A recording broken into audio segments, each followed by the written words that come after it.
Oh, kenapa? Honda Toyota yang pakai darah. Apa darah aja? Cuma darah sih ke lantai UI nah.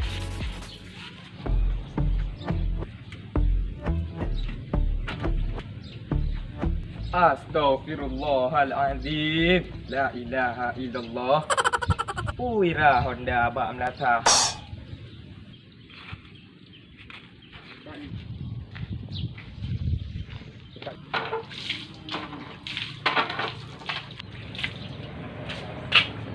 Ilon.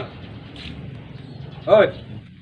Wan puna Bukan Honda ini Melata. engkenyan kuno pega. Anak udah palera pala ena itu guru. Hai puhang gede parah. Kayak yang liung gede mah badas mir. Engkenyan itu kurul. Kume badas mir ila kepe. Kume yang lu banjir. Kau ni ume lo ngakang kena melasa. Hai pahatannya banjir. Kati ayu nairah kerana tayah karah lika. Kanya pega. Lagi daya ajo jamong ke i. Beka. Nyana ka posa. Oh, bene apa ngejek lu ngerone tungguru lilung dah ne lagi yo full habis lu puasa. Mana?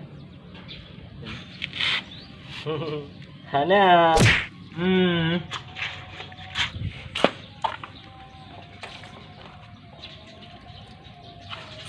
Yang ini yo.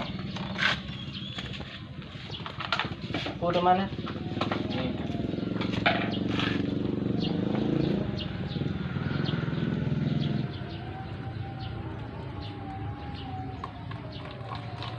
Ini contoh di pahala.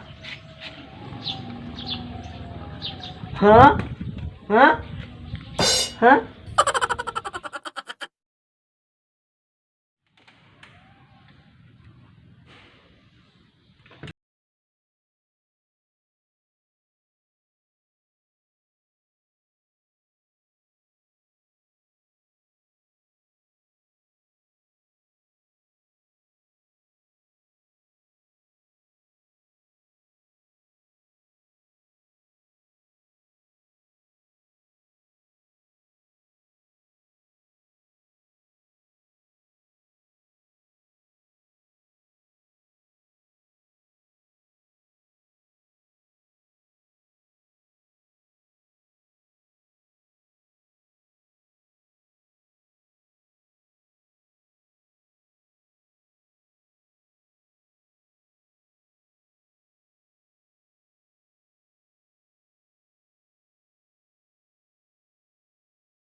Assalamualaikum warahmatullahi wabarakatuh. Halo guys, apa kabar kalian semua? Oh ya, kita sudah menempuh ke 19 puasa ya. Sebentar lagi kita akan lebaran. Oke guys, buat kalian yang semangat ya puasanya, jangan ketinggalan.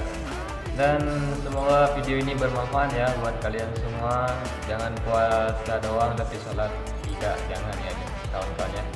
Oh iya, terima kasih buat kalian yang sudah subscribe, like, and share channelnya ya. Dan sampai jumpa di video selanjutnya. Bye.